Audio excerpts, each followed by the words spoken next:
अस्सलाम वालेकुम।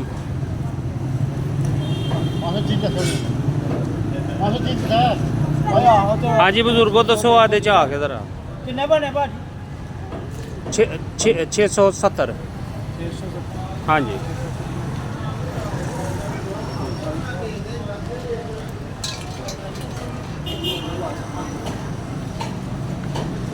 हाँ जी की बनता है की बनता है बजुर्गो दा जनाब तंदी बनती है। अच्छा अजी जनाब तंदी बनती है ठीक है और आंदरा दी ठीक है गले खाते बाहर मुझे चलता है छाती बनती है छाती बनती है कैलसी बनती है बाहर मुझे चलता जन्म चलता है। अच्छा चर्बी नहीं चर्बी कट्ठे हाँ जी कपड़े तो साबन बनता है। बिल्कुल बिल्कुल ठीक है। हाँ जी दसो जी भाई ने अपना तंदी बनती है। हाँ जी तंदी बनती है जी अंग्रेज असल है कीमा भर के खाते हैं।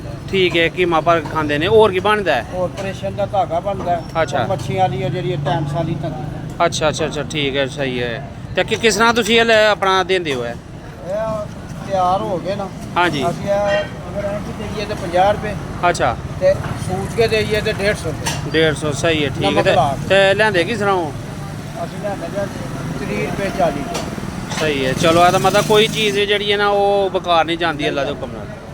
मतलब कुर्बानी के जिन्ने जानवर ने अपना उन्होंने हर चीज़ जी है मतलब एक गोया वो तक विकदा ठीक है अल्लाह खैर करे जनाब अपना सही हो गया जी। तो जी चर्बी जे चर्बी साबन बनता जी साबन बनता है सही है ठीक है अल्लाह है करे लियाओ लियाओ लियाओ माल। हाँ जी कितने जे नहीं है माल चलो ज़बरदस्त हो गया जी अपना लो जी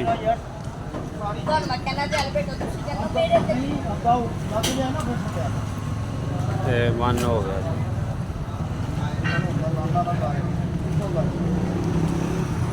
लो जी जनाब तुस मुख्तसर जी इन्होंने को मालूमात ले ली है जनाब अपना कह रहे ने तंदी बन रही है जनाब नाल ऑपरेशन का धागा बन रहा है जनाब साहब।